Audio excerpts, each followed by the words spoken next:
आपल्यापैकी प्रत्येकानंच ही गोष्ट कुठेतरी लक्षात ठेवली पाहिजे की आपल्या जवळचा माणूस वयोपरतोय, कधी ना कधी तरी आजारी पडणार आणि कधी ना कधी ते आपल्याला सोडून जाणार।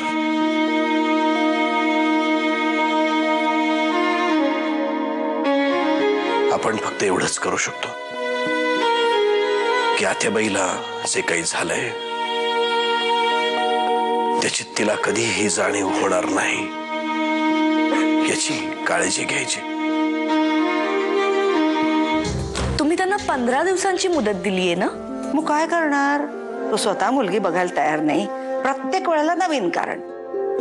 मग दिली 15 दिवसाची मुदत। आता बघते ना कसं लग्न करत नाही ते। चला, म्हणजे आता लग्नाची तयारी करायला हवी आणि किल्लेदारांच्या घराण्याला शोभेल अशीच सून आपल्या घरात यायला हवी, हो की नाही आत्याबाई? आता मीच सगळी जबाबदारी घेतली।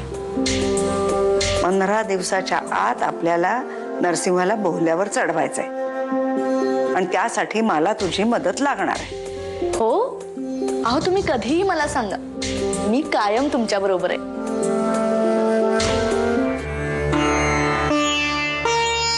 आत्याबाईंनी जी 15 दिवसांची मुदत दिली आहे त्याबद्दल काय विचार केलाय तुम्ही?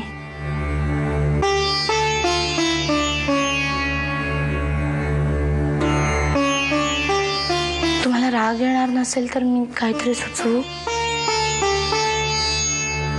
आपण तुमचं पुन्हा लग्न केलं तर?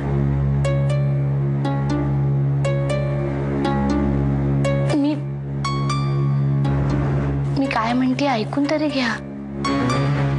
जानकी, तुझं हे म्हणणं मी कधीच ऐकून घेऊ शकत नाही, कारण मला ते पटू शकत नाही। आत्याबाईंच्या आनंदासाठी त्या हट्ट करतायत म्हणून जर तुमचं खोटं खोटं लग्न लावून दिलं तर? खोटं लग्न म्हणजे नक्की काय जानकी? आत्याबाईंचा हट्ट आहे ना तुमचं लग्न लावून द्यायचं म्हणून। त्यांनी 15 दिवसांची मुदत सुद्धा दिली, त्यांना बरं वाटावं म्हणून खोट्या खोट्या लग्नाचा देखावा निर्माण करायचा, एवढंच माझं म्हणणं आहे। त्यापेक्षा वामनने अजून एक पर्याय सुचवलाय। आत्याबाईला आपण एखाद्या नर्सिंग होम मध्ये ठेवायचं, जेणेकरून तिचं जेवण खाण, तिची औषधं या सगळ्याकडे नीट लक्ष दिलं जाईल। घरात ती वेळच्या वेळी जेवत नाही, औषधं घेत नाही, खाली फेकून देते, या सगळ्या गोष्टी तरी टळतील। नाही, मला हा पर्याय मान्यच नाही। पण मग आत्याबाईंनी जी अट घातली आहे त्याचं काय करायचं? मी म्हणतेय माझ्या खऱ्या किंवा खोट्या लग्नाचा विषय सुद्धा काढू नकोस।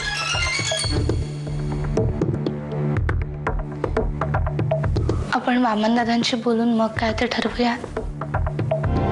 आता ही म्हणत असेल की तुझं आय मीन लग्न करायचं परत, तर मग बघा मला असं सुचतंय, वाटतंय करायचंच असेल तर मग ते जानकीशीच पुन्हा एकदा करून दिलं तर काय हरकत आहे? एक नाटक कंपनीच काढूया आणि चेहऱ्याला रंग फासून गावभर नाटकं करत फिरूया।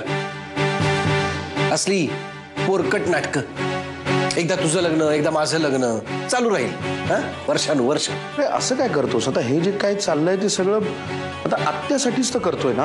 आत्याबाईची काळजी तुम्हा सगळ्यांपेक्षा मला जास्त आहे, पण त्यासाठी तुम्ही हे जे काही लग्नाचं नाटक म्हणता ना ते मला अजिबात मान्य नाहीये।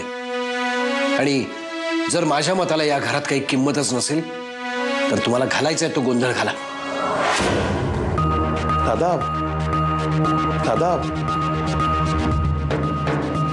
मला एकच प्रश्न पडलाय, एक वेळेस हे सुद्धा तयार होतील पण आत्याबाईंना कसं सांगायचं आपण? म्हणजे ह्यांचं लग्न एका मोलकरीनिशी कसं ना लावून देतील त्या? आमचं लग्न कुठल्या परिस्थितीमध्ये झालं तुम्हालाही चांगलं माहिती आहे।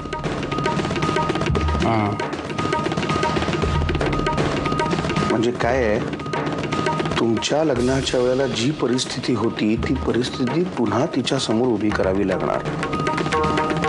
मग आहे, अवघड आहे। बघतो मी वाकणीसांशी बोलून बघतो। हा, पण ही कल्पना चांगली आहे।